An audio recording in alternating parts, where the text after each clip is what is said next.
ప్రార్థన చేసుకుందాం. ప్రార్థన. మహాపరిశుద్ధుడైన తండ్రి, ఈ పునరుద్ధాన దినాన నీ బిడ్డలమైన మమ్మల్ని అందరినీ మరొకసారి జ్ఞాపకం చేసుకున్న నీ దయ, జాలి, కనికరం కొరకై స్తోత్రాలు.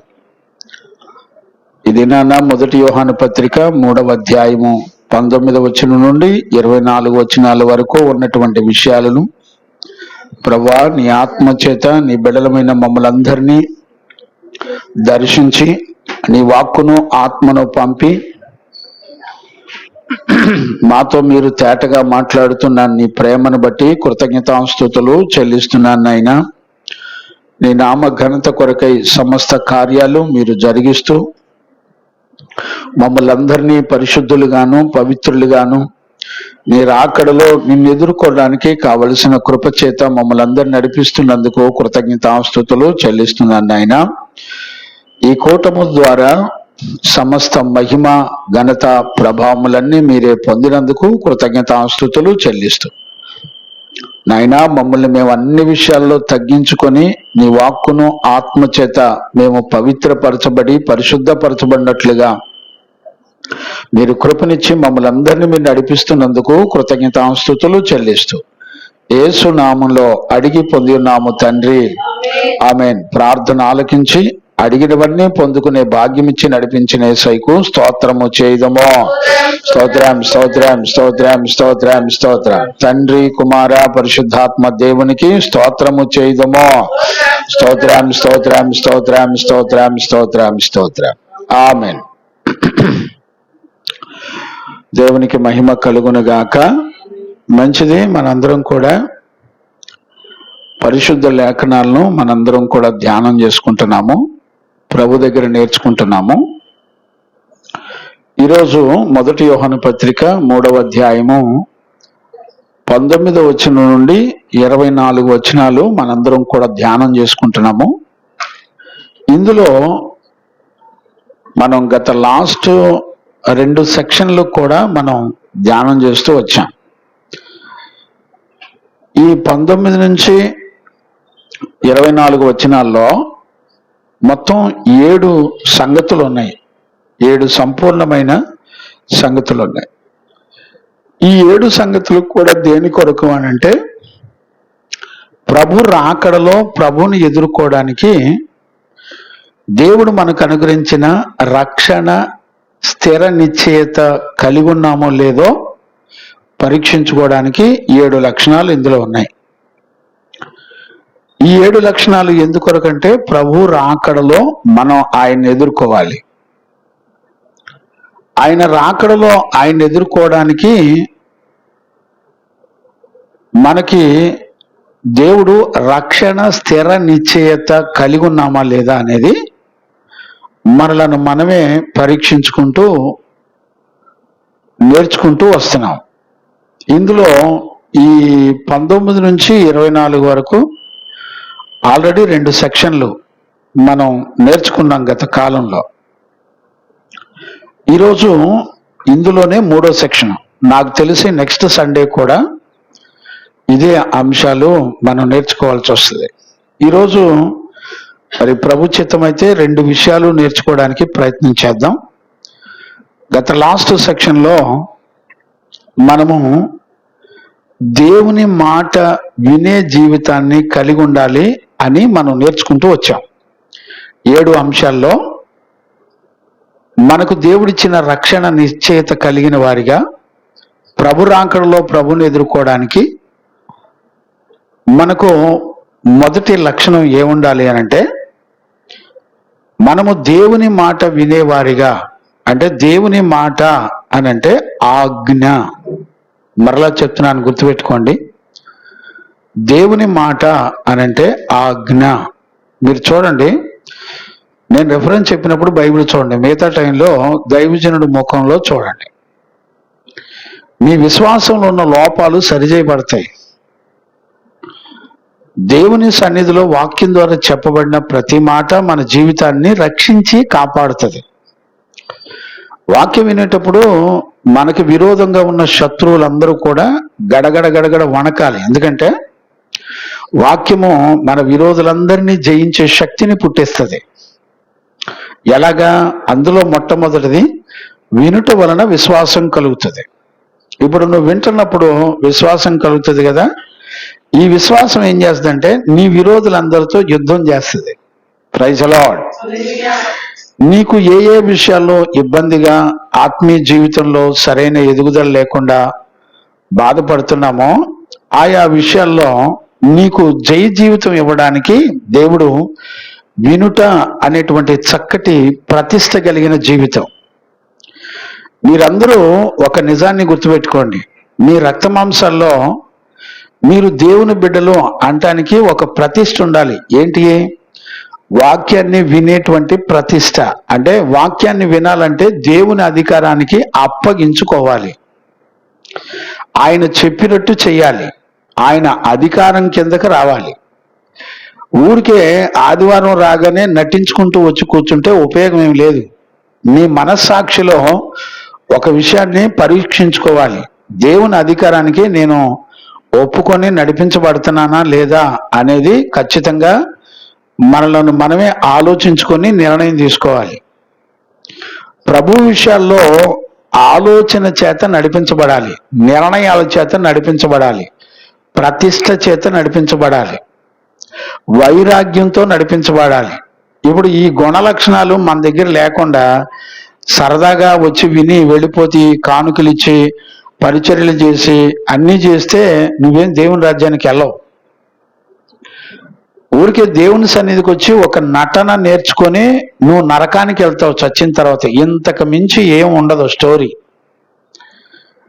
మాట్లాడేది దేవుడు నా కొరకు విశ్వాసాన్ని ఇచ్చి, ఆయన మాట వింటున్నప్పుడు విశ్వాసం పుడుతుంది. ఆ విశ్వాసం ద్వారా దేవుడు మనకి శత్రువులందరి మీద జయమిస్తాడు. నమ్మేవా? నీ దిగులేందో, నీ చింతేందో, నీ బాధ ఏందో నీకు రహస్యం చెప్పనా? ఈరోజు నేర్చుకుందాంలే. ప్రభు రాకడ కొరకు రక్షణ నిశ్చయత కలిగిన వ్యక్తిలో భయము, భీతి, దిగులు, చింతలు ఉండకూడదు. ఇలాంటి సహవాసంలో మనం గొప్ప సంతోషాన్ని కలిగి ఉండి ప్రయాణం చేయాలి. అందుకనే మనందరిలో మనస్సాక్షిని దేవుడు పెట్టాడు. ఆయన అద్భుతమైన ప్లాను, ఆయన అనంతమైనటువంటి జ్ఞానాన్ని ఊరికే మన ఆలోచనలకు అందవు. అందుకని దేవుడు తన సేవకుని మధ్యలో పెట్టి మనందరితో మాట్లాడుతూ ఉంటాడు. ఆయన నువ్వు విన్నంత తేలిక కాదు, వినేటప్పుడే నీకు ఆలోచన పుట్టించి, నీకు ఆసక్తిని పుట్టించి, నిన్ను ప్రేరేపించి, నిన్ను నడిపించే కార్యాలన్నీ కూడా దేవుడే చేయాలి. నువ్వు నేను భక్తి చేద్దామని కూర్చుంటే మనలను మనమే మోసపరుచుకుంటాం. భక్తిని మనకు నచ్చినట్టుగా మనం చేయడానికి వస్తే కుదిరేది కాదు. ఇది భక్తి ఎప్పుడు కూడా నీ చేత దేవుడు చేయించాలి. దేవుడు నిన్ను పట్టించుకోవాలి, దేవుడు నిన్ను సిద్ధపరచాలి, దేవుడు నిన్ను నడిపించాలి, దేవుడు నీకు ఆలోచన ఇవ్వాలి. ఇప్పుడు చూడండి, నువ్వు టయానికి మందిరానికి రాలేదనుకోండి, నీకు ఆలోచన పుట్టించి నిన్ను రేపడానికి దేవుని ఆత్మ సహకరించట్లా.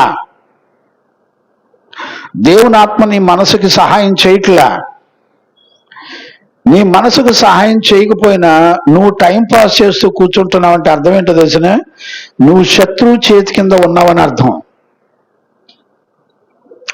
ఇప్పుడు ఈ వర్తమానాలన్నీ దేనికి?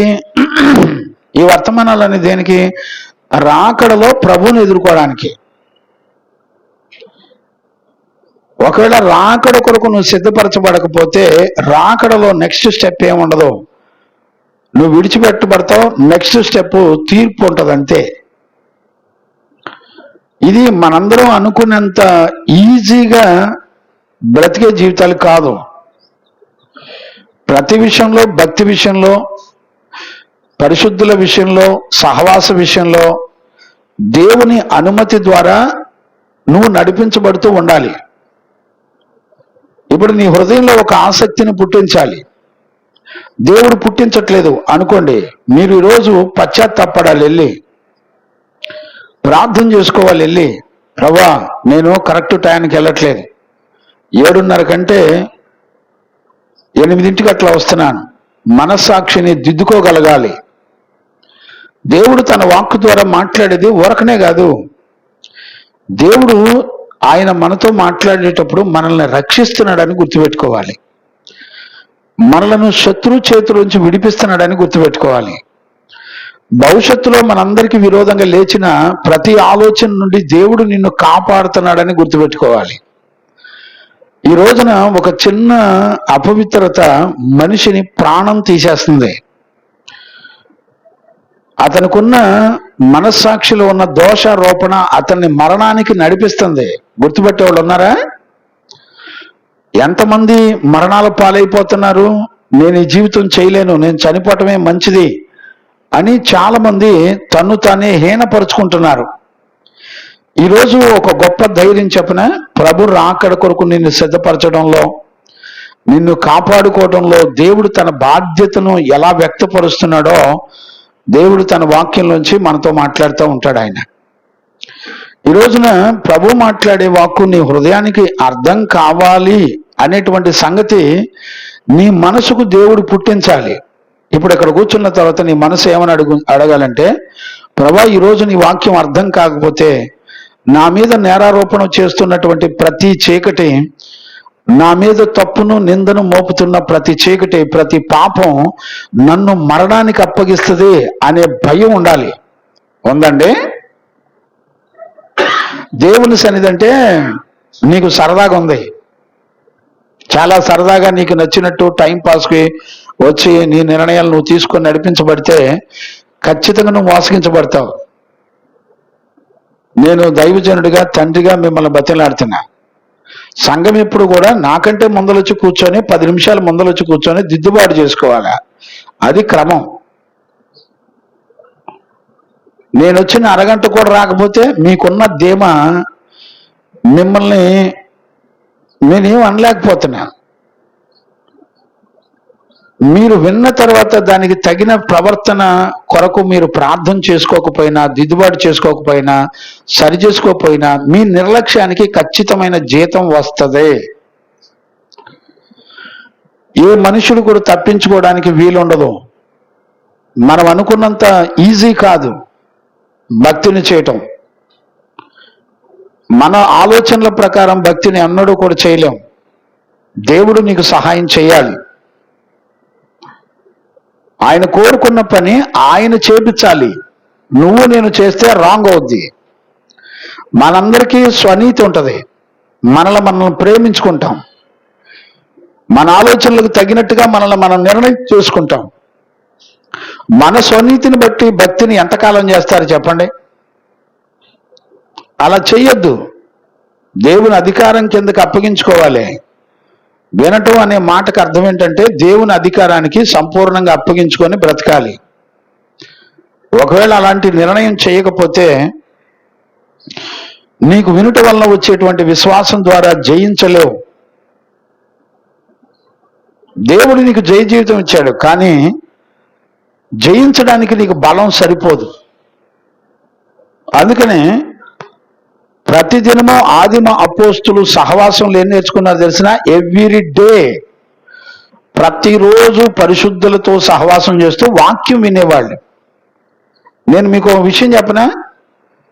మీరు ఉపదేశాన్ని వినని ప్రతిరోజు మీరు ఖచ్చితంగా సాతాను చేతిలో ఓడిపోతున్నారని గుర్తుపెట్టుకోండి. వినుట వల్ల విశ్వాసం కలుగుతుంది. విశ్వాసం మీ జీవితంలో జయ జీవితం ఇస్తుంది. మీకు జయ జీవితం లేకుండా ఉంది అని అంటే అర్థం ఏంటో తెలిసిన? మీరు ఇంకా సాతాను చేతిలో ఉన్నారు అని అర్థం. ఈరోజు ప్రభుని ఎదుర్కోవడానికి సిద్ధపడాలి. సిద్ధపడేవాడికి ఒక రక్షణ నిశ్చయిత ఉండాలి. ఆ రక్షణ నిశ్చయితలో ఏం కలిగి ఉండాలో దేవుని యొక్క వాక్యం చెప్తుంది. ఆ విషయాలు మనం ఖచ్చితంగా నేర్చుకోవాలి. అందులో మొట్టమొదటిది ఏంటి అనంటే,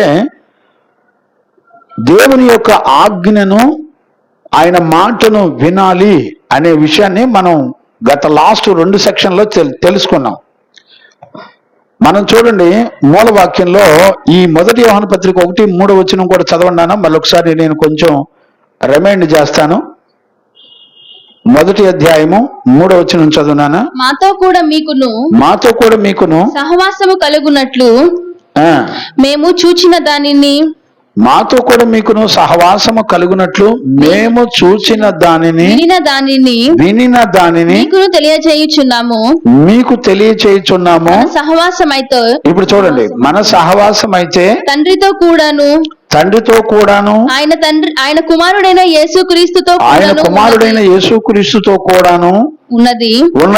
మన సంతోషము పరిపూర్ణమవుటకై. ఇప్పుడు చూడండి, తండ్రితో కుమారుడితో పరిశుద్ధాత్మతో సహవాసం ఎందుకో తెలిసిన, మనకు సంతోషాన్ని సంపాదించుకోవడానికి. మన జీవితంలో ఇక్కడ భూమండలం మీద బతికున్నప్పుడు చనిపోయినప్పుడు కూడా మనము దేవునితో కూడా ఎల్లప్పుడూ సంతోషించేటువంటి జీవితం వస్తుంది. అందుకే ఈ సహవాసం. ఇప్పుడు ఈ దుర్బోధకులు ఈ సహవాసాన్ని దేని కింద మార్చారో తెలిసిన, పండగలకి, పుట్టినరోజులకి, పెళ్లి రోజులకి, జనాలకి, తద్దినాలకి, సంవత్సరకాలకి, జ్ఞాపకార్థాలకి, స్టార్లకి, లైటింగ్లకి, డెకరేషన్లకి మార్చి పారేశారు. వీటిల్లో సంతోషించడం నేర్చుకున్నారు. మీకు విషయం చెప్పనా, వాక్యం చెప్పాలంటే కొంచెం పిల్లిగడ్డం ఉండాలి. శైనమ్మ అంతేనా?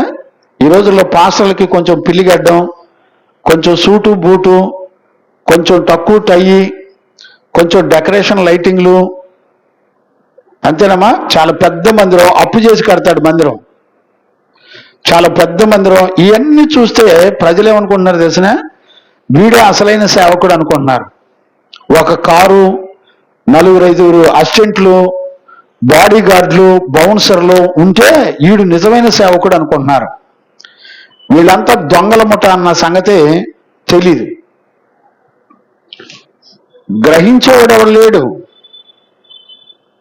అభివృద్ధిని, ఆశీర్వాదాన్ని ఎందులో చూపిస్తున్నారో తెలిసిన, కారుల్లో, బంగ్లాల్లో, లైటింగ్ల్లో, డ్రెస్సుల్లో చూపిస్తున్నారు. ఈరోజు మనందరం ఆలోచించుకోకపోతే నష్టపోతాం. దేవుడు ఏమన్నాడంటే, పరిశుద్ధుల సహవాసం దేనికి ఇచ్చాడు? నీకు ఒక ఆనందం, సంతోషం కావాలి.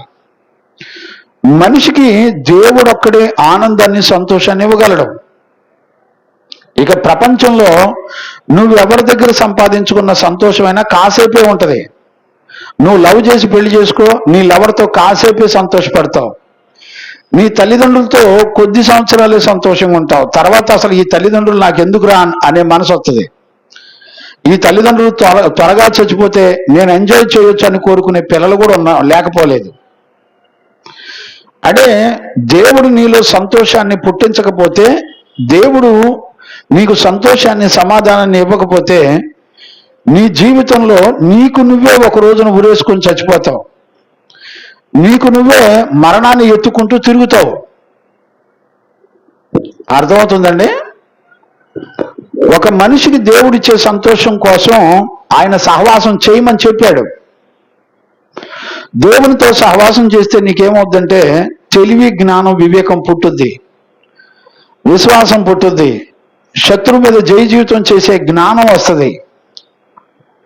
నీకు అసలు వాక్యం వలన ఇలాంటి తెలివి, జ్ఞానం, వివేకం నీకు పుట్టకపోగా, నీ పాపం నిన్ను విడిచిపెట్టకపోగా, నీ జీవితంలో ఎంత నష్టపోతున్నావు నీకు అర్థం కాకుండా నీ కాలం, సమయం మొత్తం వృధా చేసుకొని బతికేస్తున్నావు. నీకు అర్థం కావట్లా ఎంత ప్రమాదంలో మనం ఉన్నాం అనేటువంటి విషయం మనకు అర్థం కావట్లా. మీకు ఒక విషయాన్ని నేను చదువుతాను చూడండి. ఈ 3వ అధ్యాయంలోనే 11వ వచనం చదువునానా?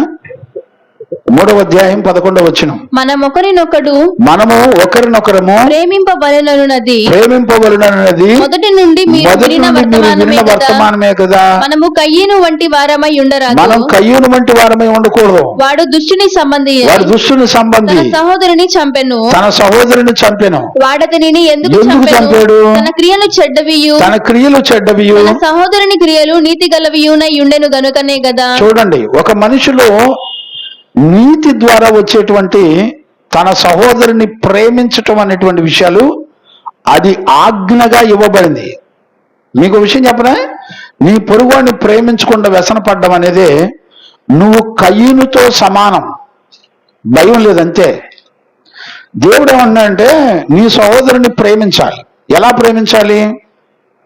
యేసుక్రీస్తు మనల్ని ఎట్లా ప్రేమించాడో మనం కూడా మన సహోదరుల్ని అంతే విధంగా ప్రేమించాలి. మీకు ఆల్రెడీ గత కాలంలో నేను చదివించాను. ఏ విషయాన్ని నేను చదివించాను మూలవాక్యంలో? మొదటి యోహాను యోహాను సువార్తలో 3:24 చదవండినా. యోహాను ఇంకను చెరసాలలో వేయబడి ఉండలేదు. 3వ అధ్యాయం క్షమించండి, లేకపోతే మొదటి యోహానులోనే యోహాను సువార్తలో 13లో ఉంటదిలే, 13, 34, 35 అనుకుంటాను. చూడండి నాన్న. మీరు ఒకరినొకరు ప్రేమింపవలెనని. ఇప్పుడు చూడండి, యోహాను సువార్త 13, 34, 35. మీరు ఒకరినొకరు ప్రేమించవలనది మీకు క్రొత్త ఆజ్ఞ ఇచ్చుచున్నాను. నేను మిమ్మల్ని ప్రేమించినట్టే. ఇప్పుడు చూడండి, నేను మిమ్మల్ని ప్రేమించినట్టే మీరును ఒకరినొకరు ప్రేమింపవలెను. ఖచ్చితంగా మీరు ఇతరులను కూడా ఒకరినొకరు ప్రేమించాలి. ఇప్పుడు యేసుక్రీస్తు ఎట్ట ప్రేమించాడు అండి? మనం దౌర్భాగ్యులమైంటే, మనం ఇంకనూ పాపులమై ఉంటే ఆయన మనల్ని ప్రేమించి మన కొరకు ప్రాణం పెట్టాడు. పాపి కొరకు ప్రాణం పెట్టేవాడు ఎవడు ఉన్నాడంటే, నీ తల్లిదండ్రులు, లేకపోతే నీ పిల్లలు, నీ కుటుంబం, నీ భర్త, నీ భార్య దేవునికి విరోధంగా ఉంటే సహించుకున్నావా? అదే ప్రేమ అంటే. వాళ్ళను సహించుకొని ఈ రోజున తల్లిదండ్రులు పిల్లల్ని ఎంత సహించుకుంటున్నారనండి, ఊహకు అందట్లేదండి. బిడ్డలు ఎక్కడా కూడా తల్లిదండ్రులు మాట వినటం, విధేయత చూపించడం, చెప్పిన మాట ప్రకారం ఏం లేదండి. కొంచెం ఎదిగారంటే చాలు, 12 ఏళ్ళు 13 ఏళ్ళు వచ్చినాయి అంటే చాలు, తల్లిదండ్రులతో మాకు పని లేదు, ఎవరితోనూ మాకు పని లేదు, మాకు మేమే స్వతంత్రులం, మా నిర్ణయం మాదే, మా ఇష్టం మాదే. ఎంతకంటే దౌర్భాగ్యం ఇంకేమైనా ఉందండి? మీకు ఒక విషయం చెప్పనా, నువ్వేదో 100 తప్పులు చేస్తే కాదు ఇక్కడ, 100 ఆజ్ఞలు, 100 రకాల ఆజ్ఞలు అతిక్రమిస్తే పాపం కాదు ఇక్కడ. ఒక్క మాట వినకపోతేనే చాలు. ఈ రోజున మనం నేర్చుకోవాల్సినటువంటి విషయం ఏంటో చెప్పన, 19వ వచనం మళ్ళీ ఒకసారి ఇక్కడ మూలవాక్యంలోకి వెళ్ళండి. 3వ అధ్యాయం 19వ వచనం చదువునా. ఇందువలన మనము సత్య సంబంధులమని ఎరుగుదుము. ఇప్పుడు చూడండి, ఇందువలన అంటే అర్థం ఏంటి? పైన వచనాలన్నీ అంటే 1వ అధ్యాయం 1వ వచనం నుంచి 3వ అధ్యాయం 18వ వచనం వరకు ఇందువలన, ఈ విషయాలన్నిటిలో మనం ఉన్నాం కాబట్టి, ఇందును బట్టి ఈ జీవితం చేస్తున్నాం కాబట్టి మనము సత్య సంబంధులమని ఎరుగుదుము. దేవుడు మన హృదయము కంటే అధికుడై సమస్తమును ఎరిగి ఉన్నాడు గనుక మన హృదయము ఏ విషయములలో మన యందు దోషారోపణ చేయునో ఆయా విషయములలో ఆయన ఎదుట మన హృదయములను సమ్మతిపరుచుకొందుము. చాలు. ఈ రోజు నీ 2 వచనాలు నేర్చుకుంటే గ్రేటే మన జీవితానికి. ఇక్కడ మన హృదయాలన్నిటికంటే ఆయన అధికుడై ఉన్నాడంటే, ఈరోజు మనం నేర్చుకునే విషయం ఏంటంటే, మంచి మనస్సాక్షి కలిగిన, నిర్మలమైన మనస్సాక్షి కలిగిన వారమై ఉండాలి. ఇది 2వ అంశం. ప్రతి మాట వెనక దేవుని దృష్టిలో అర్థం ఏంటని పరీక్షించుకునే వాళ్ళు చాలా తక్కువ మంది ఉంటారండి. బైబిల్ని టకటక చదివేస్తాం. ఏ కాంటెక్స్ట్, ఎంతవరకు, ఎన్ని వచనాల్లో దేవుడు ఒక ఉద్దేశాన్ని బయలుపరిచాడని ఆ వచనాల్లో ఉన్న భావాన్ని అర్థం చేసుకోవటం అనేది ఉండదండి. ఊరికే కథ చదివినట్టు చదువుకుంటూ వెళ్ళిపోవటమే బైబిల్ని. నేనేమంటానంటే, ఆత్మ ఏ ఉద్దేశంతో ఏ విషయాన్ని, ఏ మ్యాటర్ని ఎన్ని వచనాల్లో రాసి మనకెన్ని వచనాల్లో చూపించి మనతో మాట్లాడుతుంది అనేటువంటి విషయాన్ని మనం గుర్తుపట్టాలి. బైబిల్ చదివే విధానం కూడా నేర్చుకోకపోతే ఈ రోజున మనల్ని మనమే మోసపోతాం. ఎందుకంటే చదవటం ద్వారా, వినటం ద్వారా, నేర్చుకోవటం ద్వారా మనకి విశ్వాసం వస్తుంది. ఆ విశ్వాసాన్ని సంపాదించుకుంటే నీ విరోధులందరితో జయ జీవితం చేయొచ్చు. నీ ఇంటిని సమస్యలు పీడిస్తున్నాయి కానీ జయం రావట్లేదంటే అర్థం ఏంటి? నువ్వు నేర్చుకోవట్లా, నీకు జయమిచ్చే విశ్వాసాన్ని సంపాదించుకోవట్లే. అంటే మనమంతా దేవునితో టైం పాస్ చేస్తున్నాం. దేవుని సన్నిధికి వచ్చేప్పటికి టైం పాస్ చేస్తున్నాం అంతే. ఒక దైవజనుడిగా నేను మిమ్మల్ని బ్రతిమలాడుతున్నానండి, ఒక విషయాన్ని స్పష్టంగా నేర్చుకోవటం, మీరు కాన్సన్ట్రేషన్ చేసి నేర్చుకోకపోతే మీకు విశ్వాసం రాదు. విశ్వాసం మీకు రాకుండా నీ విరోధులందరితో పోరాడేది విశ్వాసం. నీకు అది లేకుండా నువ్వు ఎంతకాలం కొట్టుకులేండా, నువ్వు ఎక్కడున్నావో అక్కడే ఉంటావు. అంటే నువ్వు మందిరానికి వచ్చి నటించి వెళ్తా ఉంటావు అంతే, కానుకలు ఇచ్చి సాపులు వేసి పరిచయం చేసి అయ్యగారు వందనాలు అని చెప్పి ప్రార్థన చేయించుకొని నటించుకుంటూ బ్రతుకుతావు. ఇంతకు మించిన స్టోరీ ఏముండదు. ఈరోజు ఒక దైవజనుడిగా నేను మిమ్మల్ని బతిలాడుకుంటున్నాను, దయచేసి గ్రహించండి. ఇప్పుడు రెండవ అంశంలో మనం నేర్చుకునేది ఏంటంటే నిర్మలమైన మనస్సాక్షి కలిగి ఉండాలి. దేనికి? ప్రభు రాకడలో నీకు దేవుడిచ్చిన రక్షణ నిశ్చయితలో ఇది రెండవ లక్షణం. మొదటి లక్షణం ఆయన మాట వినాలి, రెండవది నిర్మలమైన మంచి మనస్సాక్షి కలిగి ఉండాలి. దీని కొరకు వాక్యం మాట్లాడుతున్న సత్యం ఏంటో చెప్పనా? ఆయన ఏమంటున్నాడు? 20వ వచనం చదివితే, మీ సత్య సంబంధులు మన ఎరుగుదము, దేవుడు మన హృదయము కంటే అది కూడా సమస్తమును ఎరిగి ఉన్నాడు. ఇక్కడ రెండు మాటలు ఉన్నాయి. అది కూడా ఉన్నాడు, సమస్తం ఎరిగి ఉన్నాడు. ఇక్కడ ఒక విషయం చెప్పనా, మన పాపాలు మనకే గుర్తుండవు. మన మీద ఏ దోషారోపణ, మన హృదయం మన మీద ఏ దోషారోపణ చేస్తుంది అనేది కొన్ని మనకు గుర్తుంటాయి, కొన్ని గుర్తుండవు, మనమే మర్చిపోతాం. ఇప్పుడు దేవుడు ఏమంటాడంటే, మన హృదయం నేరారోపణ చేస్తుంటే దేవుడు మన కొరకు ఒక చక్కటి హామీ ఇస్తున్నాడు. ఏమంటున్నాడు తెలిసిన? నాయన, నీ హృదయ స్థితి కంటే నేను ఆల్రెడీ అధికుణ్ణి. రెండోది ఏంటో తెలిసిన? నీ అంతరంగంలో పుట్టే ప్రతి ఆలోచన, ప్రతి విషయం అన్నీ కూడా నాకు తెలుసు. నీ హృదయంలో, నీ జీవితంలో ఏం జరుగుతుందో నాకు మొత్తం తెలుసు. అది కూడా ఉన్నాడు అనే మాటకు అర్థం ఏంటి చెప్పండి?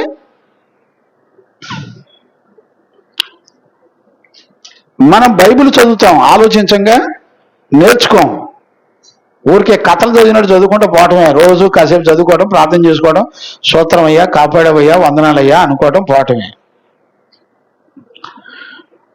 నేను చెప్తున్నాను, ఇలాగ బతికే వాళ్ళు ఎవరు కూడా ప్రభుని ఎదుర్కోలేరు. No doubt at all. ప్రభు రాకడలో ఆయన ఎదుర్కొనే సామర్థ్యం మనకు రాదు, మన వల్ల కాదు. ఈరోజు మన హృదయం చాలా షార్ప్గా ఉండాలి. నేలలో వేయబడిన, మన్నులో వేయబడిన విత్తనం ఎలా మొక్క మొలిచి బయటకు వచ్చి చక్కగా ఫలిస్తుందో అట్లా ఫలించాలి. వాక్యం వినేటప్పుడు నీ హృదయం ఫలభరితంగా, ఆనందంగా ఫలించేటువంటి చెట్టుగా, దేవుని కొరకు ఆయన చిత్తాన్ని నెరవేర్చడానికి ఫలించేటువంటి జీవితాన్ని కలిగి ఉండాలి. ఇక్కడ నేను ఒక విషయం మాట్లాడి, దైవజనుడు దేవుని ఆత్మ ద్వారా మాట్లాడుతున్నప్పుడు, నీ మనసులో వేరొక ఆలోచన పెట్టుకుని ప్రయాణం చేస్తున్నావంటే నీ అంత దౌర్భాగ్యుడు ఎవరు ఉండడు. నీకు తెలియకుండానే నువ్వు ఖచ్చితంగా మోసగించబడుతున్నావు అనే సంగతి నువ్వు ఖచ్చితంగా గుర్తుపట్టాలి. ఈరోజు చూడండి, దేవుడు మాట్లాడుతున్నాడు, నీ హృదయం నేరారోపణ చేస్తూ ఉంటది. ఇప్పుడు దేవుడు మన హృదయాన్ని ఎలా ఉంచాడంటావు? మంచి మనస్సాక్షి అంటే నిర్మలమైన మనస్సాక్షి. ఇప్పుడు చూడండి, మనస్సాక్షి అని అంటే ఏంటో తెలిసిన? As a lawyer, as a judger, న్యాయాధిపతిగా నిలబడుతున్నాడు. ఎవరు? మనస్సాక్షి. నువ్వు తప్పు చేస్తే తప్పు చేసావు, ఒళ్ళు దగ్గర పెట్టుకో అని చెప్తుంది. ఒక న్యాయాధిపతిని, దేవుని చట్ట ప్రకారం ఒక న్యాయాధిపతి అనేటువంటి మనస్సాక్షిని దేవుడు మనలో పెట్టాడు. ఎప్పటికప్పుడు నువ్వేం చేసినా ఒక జడ్జి దగ్గర ఫిర్యాదు చేస్తూ ఉంటాడు లాయరు. ఇదిగో ఇతను దోషి. ఒక జడ్జి దగ్గర న్యాయాధిపతి నీ మీద నేరారోపణ మోపినప్పుడు ఇప్పుడు ఏమవుద్ది? నెక్స్ట్ లెవెల్లో ఏముంటుంది తెలిసిన? తీర్పే.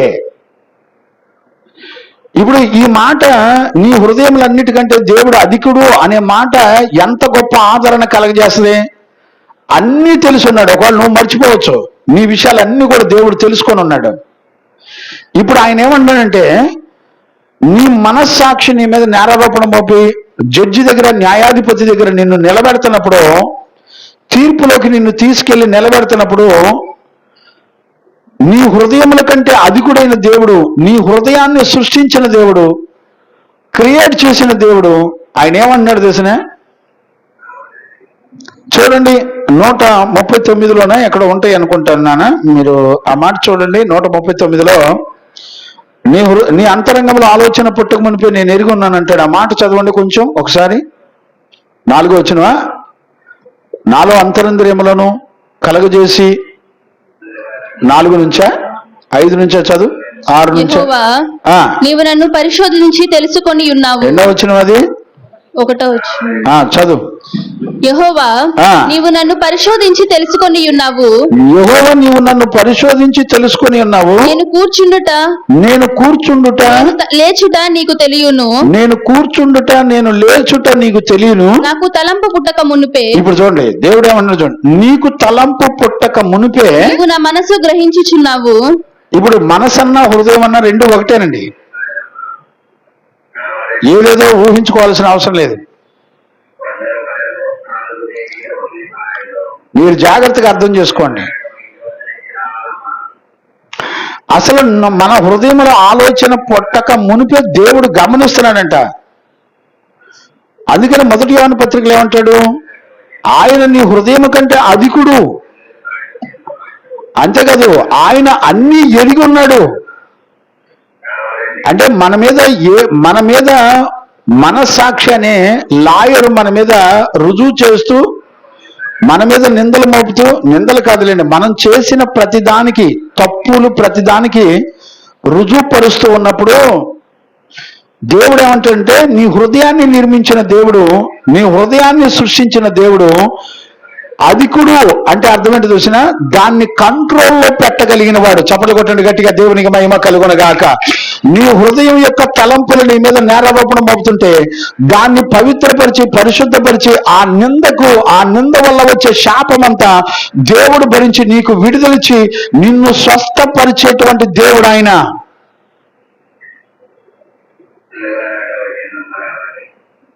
నీ మీద శిక్షావిధి రాకుండా నీ హృదయానికి సమాధానపరిచి నెమ్మదినిచ్చే దేవుడు ఆయన. అధికుడు అనే మాటకు అర్థం అది.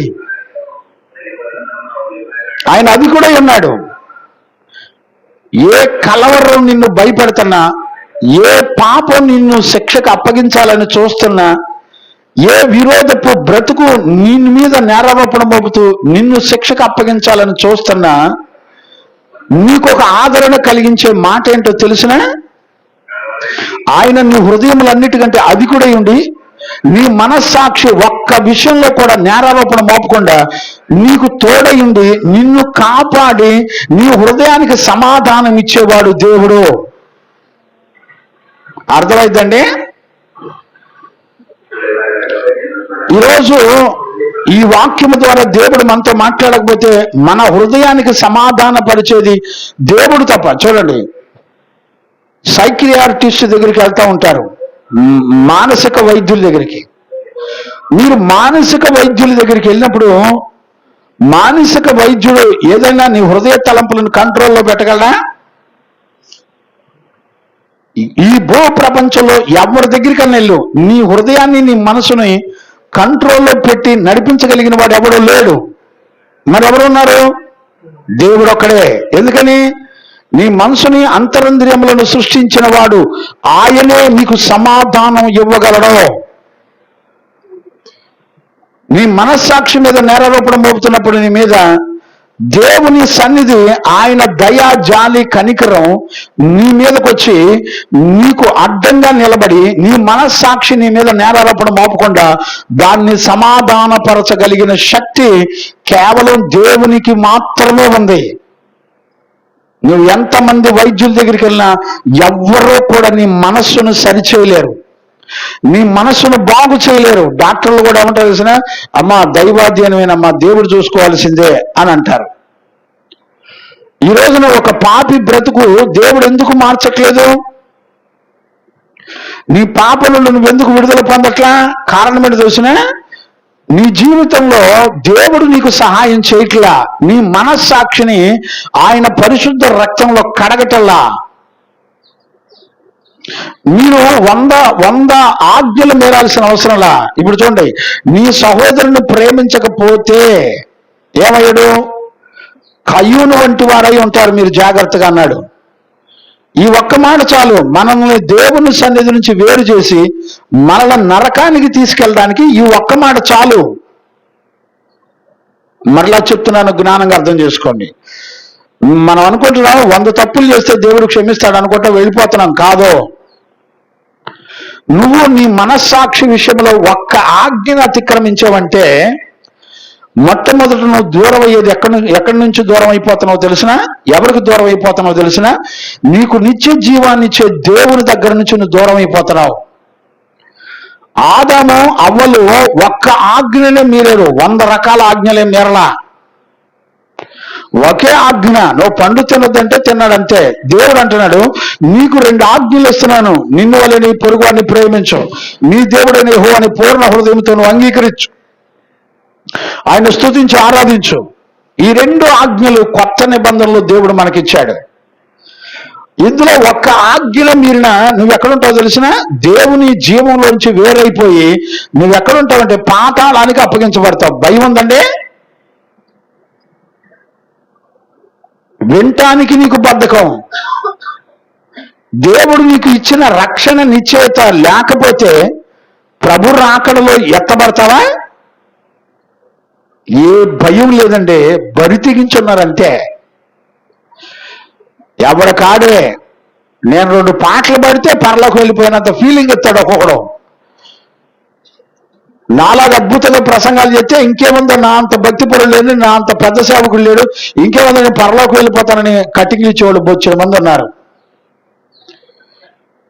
ఇంతగా మీ అందరికీ నేను వాక్యం చెప్పి నేను గనుక రక్షణ నిశ్చయిత లేకుండా చస్తే నేనైనా కూడా నరకంలోనే, ఏం సంబంధం లేదు. అద్భుతమైన ప్రసంగాలు చేశాను కదా, నేను పరలోకి వెళ్తాను అనుకోవడం భ్రమ. ఎవరికైనా ఒకటే జడ్జిమెంట్, నీకైనా నాకైనా. ఈరోజు దేవుని ఎదుట మన హృదయం విషయంలో దేవుడు ఎందుకు అధికుడై ఉన్నాడు నువ్వు ఆలోచించాలి. ఆదాము విషయంలో ఏం కోల్పోయాడు చెప్పండి? ఒక్క ఆజ్ఞను మీరు ఏం కోల్పోయాడు చెప్పండి? ఆలోచించారు ఎప్పుడైనా? ఆదాము దేవుని స్వరూపం కలిగినటువంటి వాడు, ఆదాము పాపరహితుడు, ఆదాము దేవునితో సంబంధాలు కలిగిన వాడు, భూమి మీద అన్నిటిలో అధికారం పొందినవాడు, ప్రతి వస్తువు మీద భూమి మీద అధికారం పొంది నడిపించబడినవాడు, దేవుని ఎదుట సిగ్గుపడకుండా ధైర్యంగా దేవునితో కలిసి ప్రయాణం చేసేవాడు, దేవుని జీవంలో పరిశుద్ధుడుగా నడిచినటువంటి వాడు. ఆజ్ఞ మేరకుండా, ఒక్క ఆజ్ఞను మేరకుండా బతికితే ఉన్నటువంటి ఆశీర్వాదాలు అవి. నీకు విషయం చెప్పినా, ఆజ్ఞ మీరినప్పుడు ఏం కోల్పోయాడు? దేవుని స్వరూపాన్ని కోల్పోయాడు, ఆయన ఆత్మను కోల్పోయాడు, దోషిగా దేవుని ఎదురు నిలబడ్డాడు, ఆయన సన్నిధిలోంచి గెంటి వేయబడ్డాడు, అధికారాన్ని కోల్పోయాడు, సిగ్గుతో వస్త్రహీనుడై బ్రతికాడు, భయంతో బ్రతికాడు, ఆత్మీయ మరణాన్ని పొందాడు. ఇన్ని రకాల నష్టాలు కలిగినాయి. దేనికి? ఒక్క ఆజ్ఞకే. ఈ రోజున నీకు న్యాయాధిపతిగా, ఒక లాయర్గా మనస్సాక్షిని దేవుడు నీలో పెట్టి ఒక్క క్షణం కూడా దేవుని ఆజ్ఞ నుంచి, దేవుని సన్నిధి నుంచి నువ్వు వేరు కాకుండా ప్రతి దినము నీకు ఒక మంచి మనస్సాక్షిని పెట్టి, నిర్మలమైన మనస్సాక్షిని పెట్టి, నీకు విరోధంగా నేరారోపణ చేస్తుంటే ఆయన పరిశుద్ధ రక్తంలో కడిగి పవిత్రపరిచి నీ హృదయానికి మనస్సాక్షికి సమాధానపరిచి నిన్ను రక్షించి రక్షణ నిశ్చయితనిచ్చి ఆయన మహిమగల రాకడ కొరకు నిన్ను నిలబెడుతున్న దేవుడు ఆయన.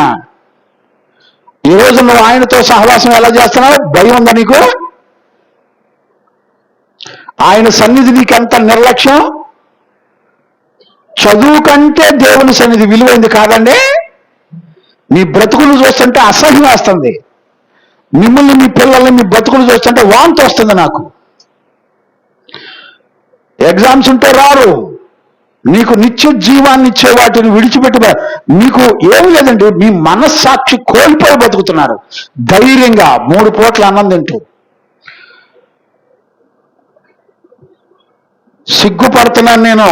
సంఘాన్ని దేవుని ఎదుట నిలబెట్టడానికి ఒక నీతిమంతుడు ఎంత ప్రయాసపడితే ఈ ఉపదేశాన్ని దేవుడు మనకిస్తాడో తెలిసినే నిద్ర పట్టదు.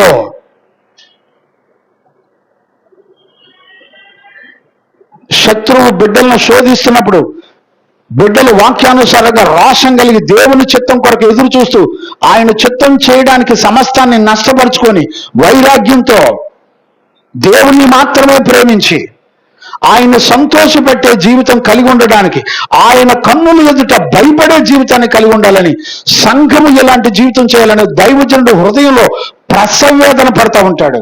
భయం ఉందండి? సరదా కనపడుతున్నాడా సేవకుడు? పండగలు నేర్పించేవాడు వాళ్ళ దగ్గర ఉంటారండి జనం. పరిశుద్ధత నేర్పించి దేవుళ్ళు రాకడ కొరకు నిన్ను సిద్ధపరిచేవాడి దగ్గరికి రారు. నీ మనస్సాక్షి మనుషులను చూసి భయపడతా ఉంటది, ఇతరులను చూసి ఏమనుకుంటారని సిగ్గుపడతా ఉంటారు. దేవుని సన్నిధికి రారు. ఇక పెద్ద దొంగల ముఠ ఎవరు తెలిసినా ఇళ్లలో కూర్చొని వాక్యం ఉండేవాళ్ళు పెద్ద దొంగల ముఠ. వీళ్ళ మనస్సాక్షి వీళ్ళని మోసం చేస్తున్నా, తీర్పులో నిలబడుతున్నా వీళ్ళకే ధైర్యం ఉండదండి.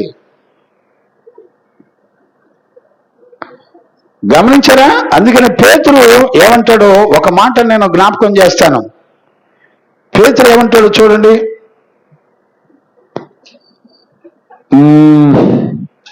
మొదటి పేతురు పత్రికలో 3వ అధ్యాయం 15-16 వచనాలు చదవన్నానా? మొదటి పేతురు పత్రిక 3వ అధ్యాయము 15-16 వచనాలు చదవండి. నిర్మలమైన మనస్సాక్షి కలిగిన వారై, ఇప్పుడు చూడండి, నిర్మలమైన మనస్సాక్షి కలిగిన వారై మీలో ఉన్న నిరీక్షణను గూర్చి. వింటున్నారా? సంఘము ఎలాగుండాలంట? మనందరం కూడా నిర్మలమైన మనస్సాక్షి కలవారమ్మై మీలో ఉన్న నిరీక్షణను గూర్చి. ఇప్పుడు నిరీక్షణ అంటే ఏంటి? అదృశ్యమైన వాటి కొరకు, అంటే దేవుడు చెప్పిన దాని కొరకు ఎదురు చూసేటువంటి జీవితం. నీకు రక్షణ నిశ్చేతలో మన జీవితంలో నిర్మలమైన మనస్సాక్షి కలిగి ఉండి నిరీక్షణ కలిగిన వారమై ఉండి మీలో ఉన్న నిరీక్షణను గూర్చి. మీలో ఉన్న నిరీక్షణను గూర్చి మిమ్మును హేతువు అడుగు ప్రతి వానికి. ఇప్పుడు చూడండి, ఈ నిరీక్షణ ఎందుకురా మీరు ఇంత జీవితం చేస్తున్నారని ఎవడైనా అడిగితే, కారణం అడిగితే ప్రతి వాడికి సమాధానం చెప్పాలి చక్కగా. మీలో ఉన్న ప్రతి వానికి మిమ్మల్ని హేతు అడుగు ప్రతి వానికి సాత్వికముతోను ప్రేమతోను సమాధానము చెప్పుటకు ఎల్లప్పుడూ సిద్ధంగా ఉండాలి. మీ హృదయముల యందు క్రీస్తును ప్రభువుగా ప్రతిష్ఠించుడి. ఇప్పుడు చూడండి, మీ హృదయంలో ఎవరిని ప్రతిష్ఠించాలి? ఈరోజు నీ ఉద్యోగం, నీ చదువు, నీ ఆస్తి, నీ అందం, నీ హృదయం నిండా ఒక ప్రతిష్ఠించుకొని చూసుకుంటా ఉంటావు. ఎప్పుడు చూడు నీ ముఖం అంతా అద్దంలోనే, సోకుల మీదే. ఎవరు మెచ్చుకోవడానికి?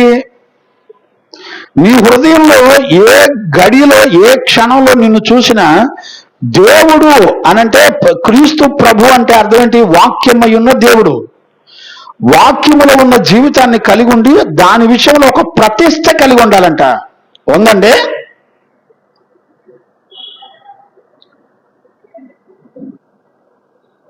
దేవుడు ప్రతి సెక్షన్లో ఒక గంటంబావు మాట్లాడుతూ ఉంటాడు కదా. గంట మాటల్లో ఒక్క మాట కన్నా నీ జీవితం సరిపోతుందా లేదా తూకం వేసుకొని చూసుకుంటారండి. ఈరోజు విన్న వాక్యం మళ్ళీ ఇంటికి వెళ్ళిన తర్వాత మళ్ళీ పెట్టుకొని రిపీట్ చేసుకొని విని మరలా నీ హృదయాన్ని నూతన పరుచుకొని నువ్వు ఎక్కడెక్కడ నేరారోపణ చేస్తుందో నీ మనస్సాక్షి ప్రతిరోజు వాక్యాన్ని బట్టి దేవుని దగ్గరికి వెళ్ళి ఆయన రక్తంలో కడుక్కునే వాళ్ళు ఉన్నారండి, పవిత్రపరుచుకునే వాళ్ళు ఉన్నారా?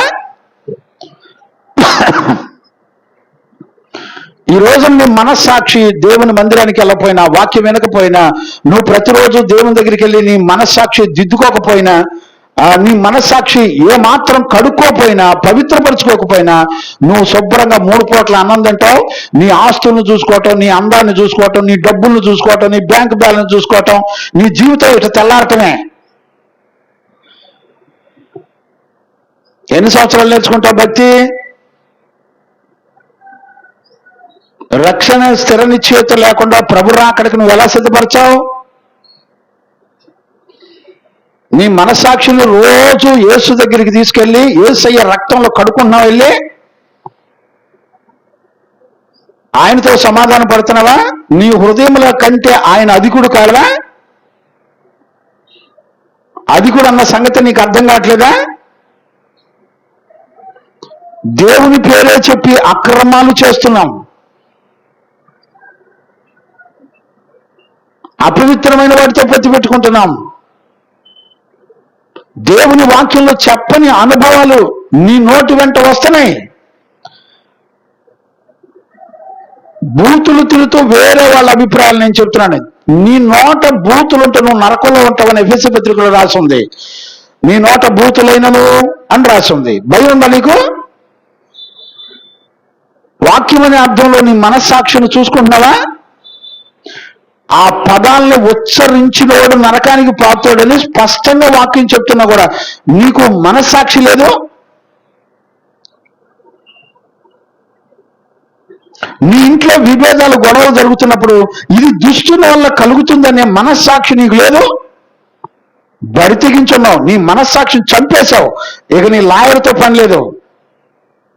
నీ మనస్సాక్షి ఎన్ని నేరారోపణలు మోపుతున్నా నీకు చలనం లేకుండా ఒక కుష్టి వ్యాధి వచ్చినోడు బతికినట్టు బతుకుతున్నావు. నీకు ఆత్మ సంబంధమైన కుష్టి వ్యాధి పట్టింది. ఉపయోగం ఉంది? ఆలోచించారు ఎప్పుడన్నా? మందిరానికి రాకపోయినా, వాక్యం ద్వారా శుద్ధి జరగకపోయినా, హెచ్చరించబడకపోయినా, నీ హృదయం చాలా ధైర్యంగా నేను భక్తి గలదు వాడిని, నేను భక్తి గల దానిని నటిస్తున్నావా? నీ నటనలన్నీ గతించిపోతాయి. లోకము దాని నటనంతా గతించిపోద్దని రాయబడి ఉంది. ఇదే 2వ అధ్యాయంలో 1 యోహాను పత్రిక 2వ అధ్యాయం 15-16 వచనాల్లో రాయబడింది. లోకమునైనా లోకంలో ఉన్న వాటినైనా ప్రేమింపకుడి. ఎవడైనా లోకమును ప్రేమించిన ఇలా తండ్రి ప్రేమ వానిలో ఉండదు. లోకమందున్నదంతయు శరీరాశయు, నేత్రాశయు, జీవడము తండ్రి వలన అవి పుట్టినవి కావు. ఇవి లోక సంబంధమైనవి. లోకమును దాని ఆశయు గతించిపోవచ్చున్నది. దేవుని చిత్తము జరిగించని ప్రతివాడు దేవుని చిత్తము జరిగించు ప్రతివాడు నిరంతరము జీవించు. లోకము దాని ఆశలు, దాని నటన గతించిపోద్ది, ఉండదు.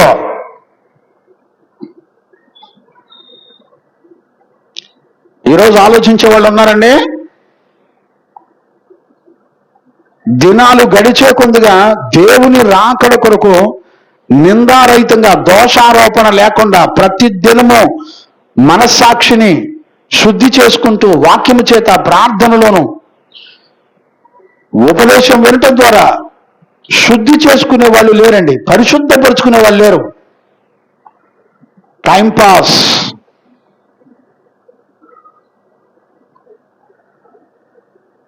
ఈరోజు మనలను మనం విమర్శించుకోకపోతే మనలను మనమే మోసపరుచుకొని చచ్చిన తర్వాత యుగయుగాల ఆరని అగ్నిలో కూర్చుంటావు. నీకు రూల్స్ తెలుసు, ఆడవాళ్ళకి మగవాళ్ళకి భేదం తెలుసు, మంచి చెడు తెలుసు. ఏమండి? ఏది విలువైంది, ఏది విలువ లేనిది తెలుసు. నీకేది అవసరమో, నీకేది విలువైందో, నీకేది ఉంటే తృప్తిగా తింటావో, నీకు ఏ ఫుడ్ ఇష్టమో, నీకే క్రమం ఇష్టమో, ఏ డ్రెస్ ఇష్టమో, ఏ బట్టలు ఇష్టమో, ఏ అందం ఇష్టమో అన్నీ నీకు తెలుసు. నీకు తెలియందేంటి?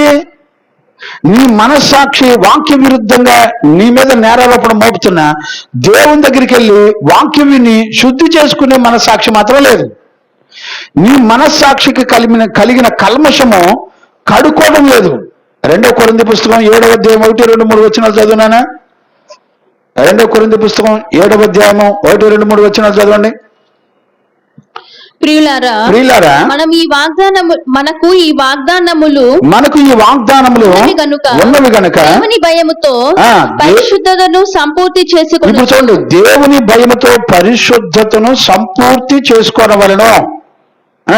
శరీరమునకును ఆత్మకును కలిగిన సమస్త కల్మషము నుండి. ఏంటంటే శరీరమునకు ఆత్మ కల్మషం కలుగుతుందా?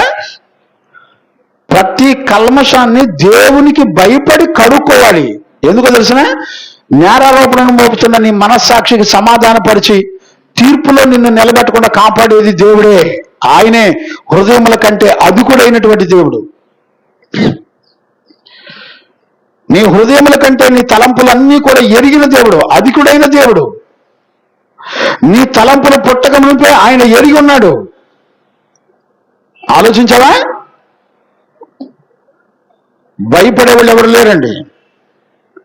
అందుకనే ఆ మాట కంటిన్యూ చేయనా అక్కడ, శరీరమునకును ఆత్మకును కలిగిన కల్మషము నుండి మనలను పవిత్రులనుగా చేసుకొందుము. మనలను మనమే పవిత్రపరచుకోవాలా? ఎవడో వచ్చి చేయడు. నిన్ను నువ్వు దేన్ని బట్టి పవిత్రపరచుకుంటావు? వాక్యం వినటాన్ని బట్టి. ఆయన కార్చిన అమూల్యమైన రక్తం యొక్క విలువను గుర్తుపట్టడాన్ని బట్టి. దేవుడు మన హృదయముల కంటే అధికుడై ఉండి నీకు సమాధానపరిచే దేవుడు నీకు ఉండడాన్ని బట్టి, ప్రతిదినము నీ హృదయాన్ని తలంపులను కడుక్కోవడాన్ని బట్టి ఉందండి జీవితంలో.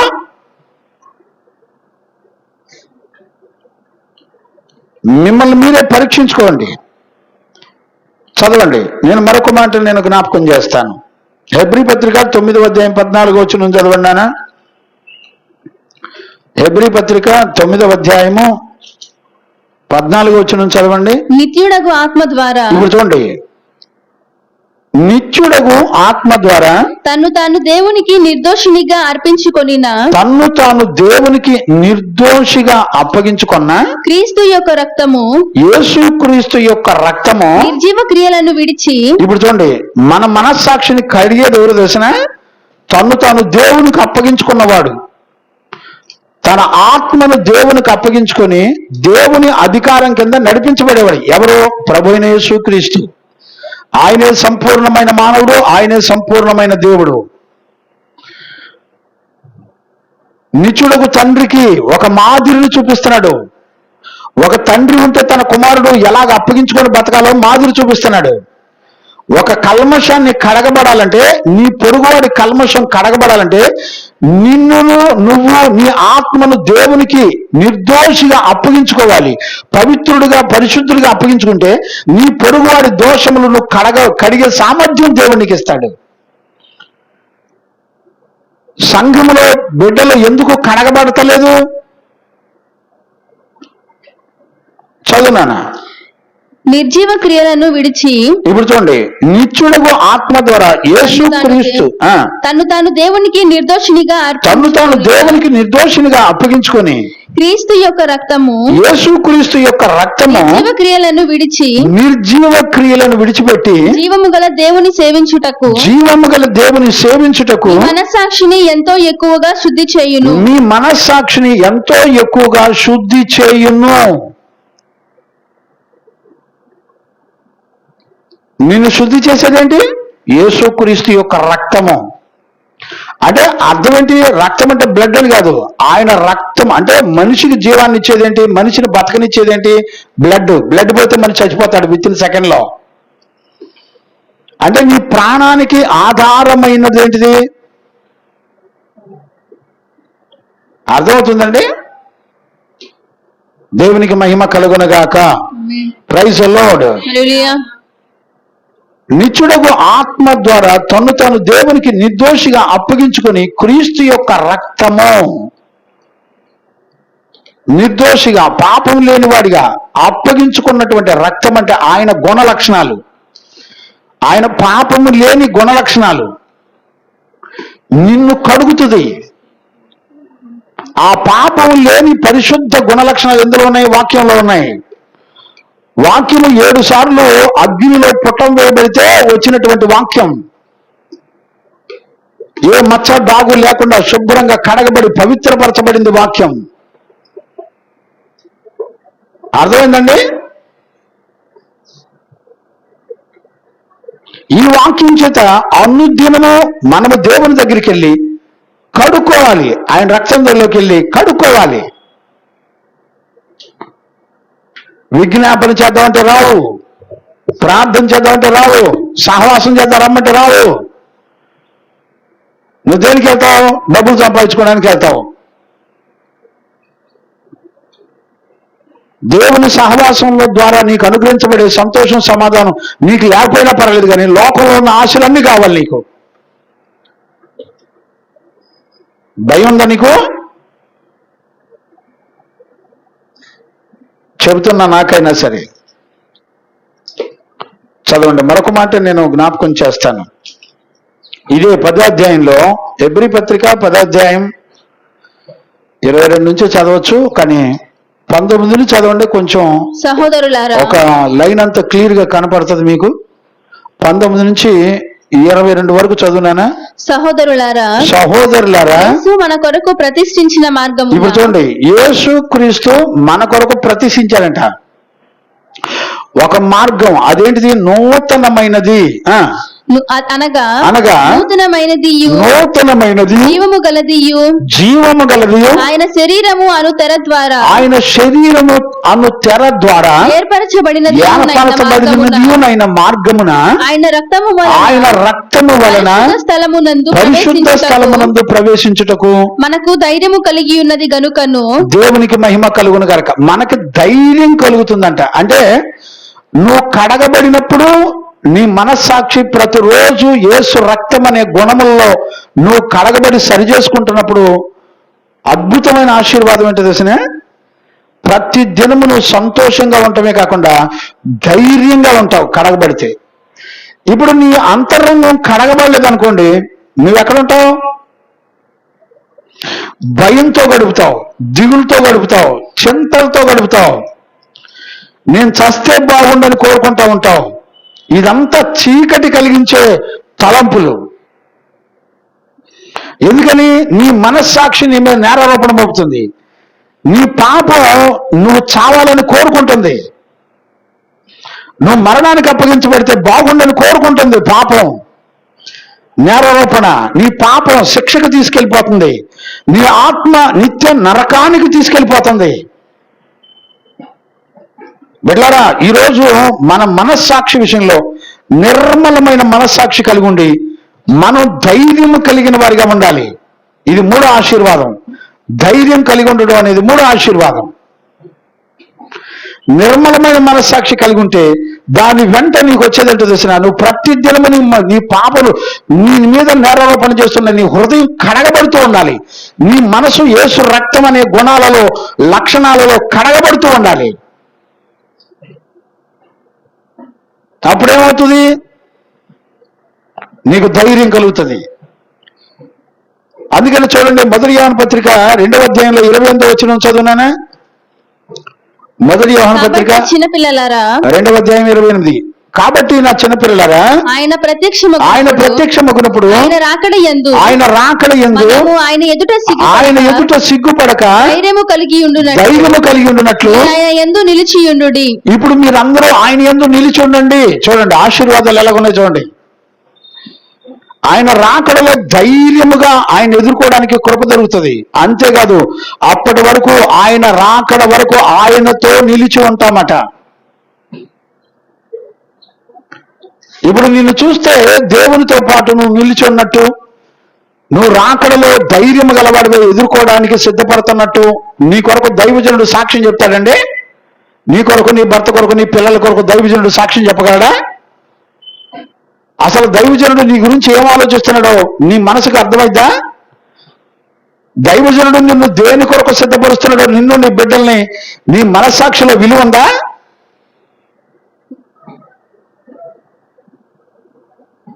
ఏమోనండి, మా పిల్లలు దైవజనులతో మాట్లాడితే ఎక్కడ మనసు మారిపోయి పరిశుద్ధ జీవితం చేస్తారని భయపడే తల్లిదండ్రులు లేరనుకుంటున్నారా? తల్లిదండ్రులే తమ బిడ్డలను దగ్గరుండి నాశనానికి పంపుతున్న తల్లిదండ్రులు లేరనుకుంటున్నారా?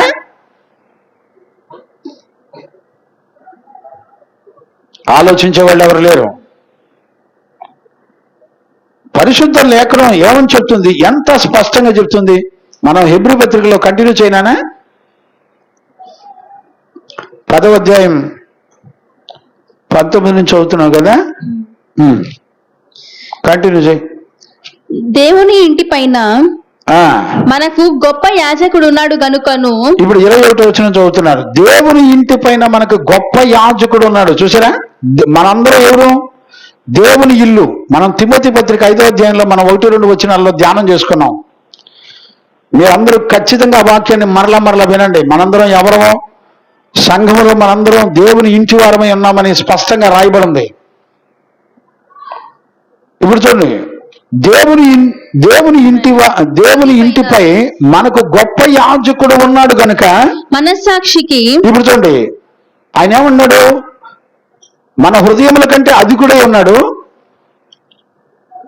అంతేకాకుండా మనల్ని ఏమంటారంటే మనకు ఒక యాజకుడు ఉన్నాడు.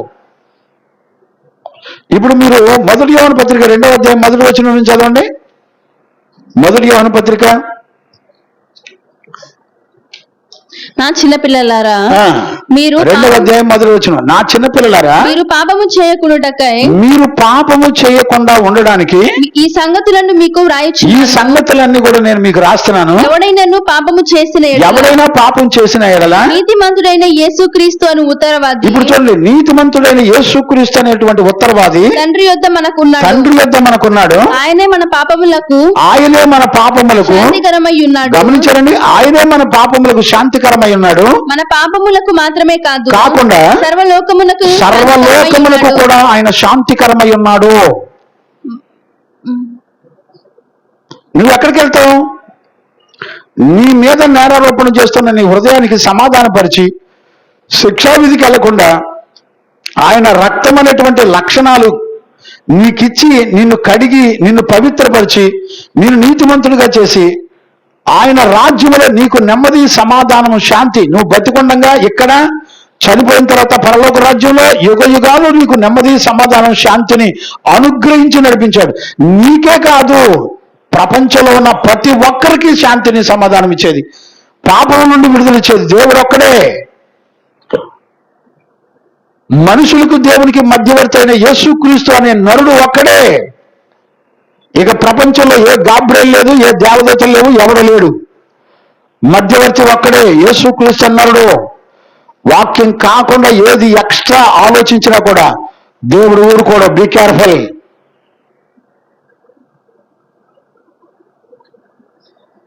పిచ్చి తలంపులు, పిచ్చి మైండ్లు పెట్టుకోమాకండి. సకల మనుషులకు పాపములన్నిటికీ శాంతికరమై ఉన్నాడు ఆయన. నీకు ఉత్తరవాది, నీ పక్షాన వాద్యమాడి నీ మీద నేరారోపణ చేస్తున్న ప్రతి దాన్ని కడిగి పవిత్రపరిచి ఆయన గుణ లక్షణాలు నీకిచ్చేవాడు దేవుడు అక్కడే, యేసుక్రీస్తు. మరెవరూ లేరు. మరొకళ్ళు ఉన్నారని ఆక్షన్లు పెట్టుకుంటే నిన్ను నువ్వే మోసపరుచుకుంటున్నావు. జాగ్రత్త.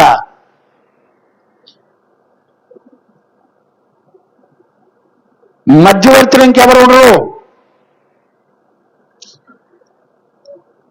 యేసుక్రీస్తు వచ్చాడు, మధ్యవర్తిత్వం చేశాడు, ఆయన ముగించాడు.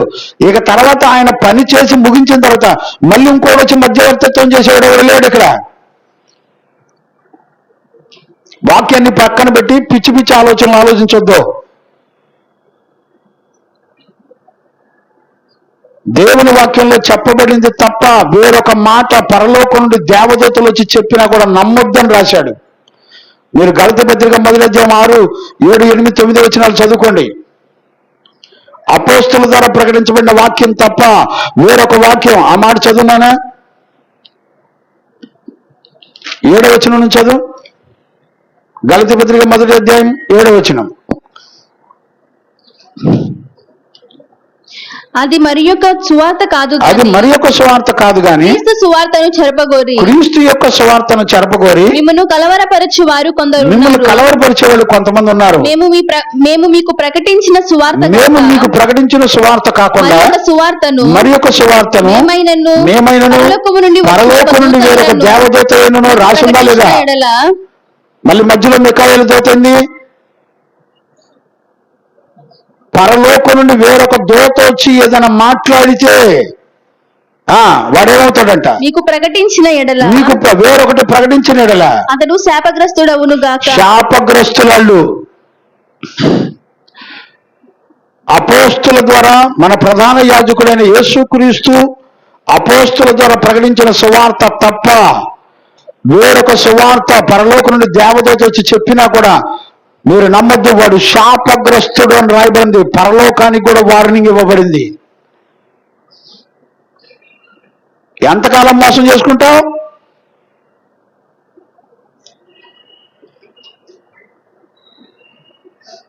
ఈరోజు ఖచ్చితంగా దేవుని సత్యాన్ని ఖచ్చితంగా గుర్తుపట్టాలి. దేవునికి మహిమ కలుగును గాక.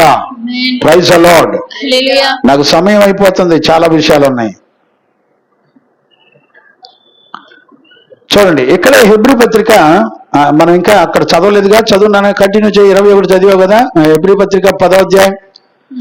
దేవుని ఇంటి వారమైన మనకు గొప్ప యాజకుడు ఉన్నాడు గనుక మనస్సాక్షికి కల్మషము తోచకుండానట్లు ప్రోక్షించబడిన హృదయములు గలవారమై నిర్మలమైన ఉదకముతో స్నానము చేసిన శరీరములు గలవారమై ఉండి విశ్వాస విషయములో సంపూర్ణమైన ఆత్మ నిశ్చయత కలిగి యథార్థమైన హృదయముతో మనము దేవుని సన్నిధానమునకు చేరుదుము.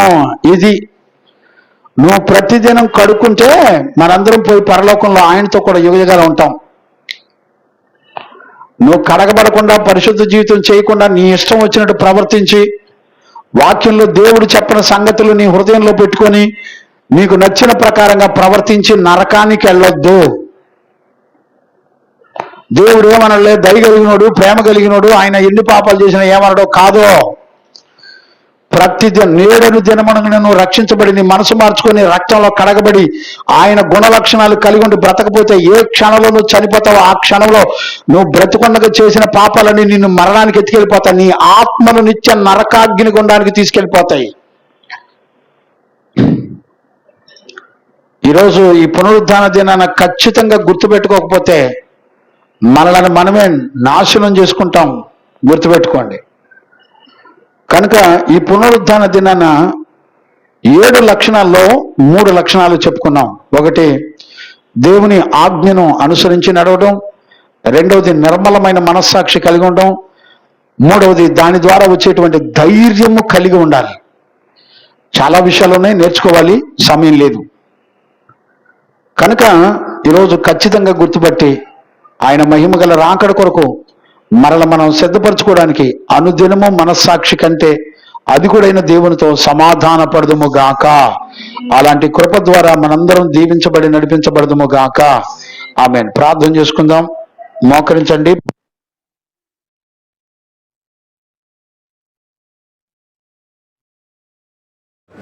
స్తోత్రం స్తోత్రం స్తోత్రం స్తోత్రం స్తోత్రం చేద్దాం అందరం కూడా.